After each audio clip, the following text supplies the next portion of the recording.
សូមអរគុណរឿងគ្រប់យ៉ាងដែលយើងបានសាងយើងធ្លាប់តស៊ូរួមគ្នាតែពេលនេះយើងបានចប់គ្នា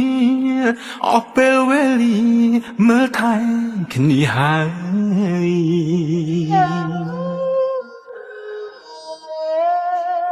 យើងបែកគ្នាហើយគួរយកថ្មីរៀងខ្លួនគុំនៅគុំគួនគុំនៅស្អប់គ្នាទៀតអី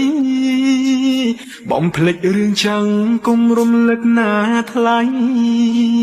ធ្វើមិនដេចនិស័យយើងបានត្រឹមនឹងចោតបងមនុស្សខំបងអ្នកខំក៏បា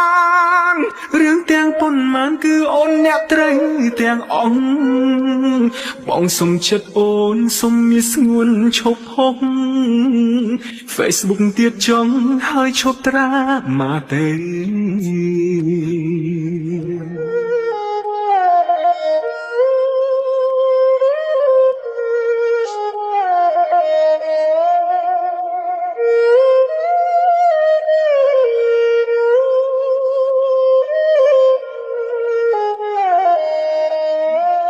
បងសូមអ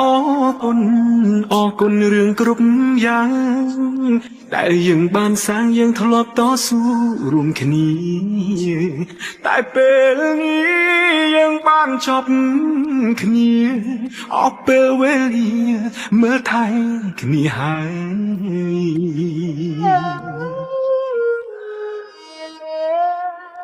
យើងបែកគ្នាហើយគួរយកថ្មីរៀងខ្លួនគុំនៅគុំគួនគុំនៅស្អប់គ្នាទៀតអីបំភ្លេចរឿងចាំងគុំរំលឹកណាថ្លៃធ្វើមិនដេចនិស័យយើងបានត្រឹមនឹងចោតបងមនុស្សខំបងអ្នកខំក៏បានរឿងទាំងប៉ុន្មានគឺអូនអ្នកត្រូវទាំងអង្គបងសុំចិត្តអូនសុំមានស្ងួនឈប់ផុង Facebook ទៀតចង់ហើយឈប់ត្រាមកទៅ